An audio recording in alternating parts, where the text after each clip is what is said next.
Рашитка бик күп хатлар килгән. Әнкәгә дә киләдер инде, Рашитка күбрәк. Бер случай. Монда парк культурада, значит,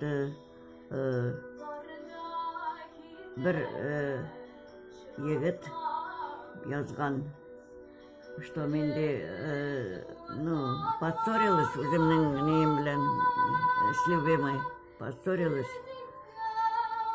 И вдруг ты по радио вот эта песня.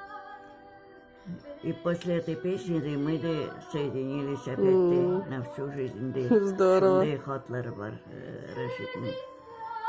Рашитның үзенең инде анда хатлар бардыр, наверное, конечно, бик күп.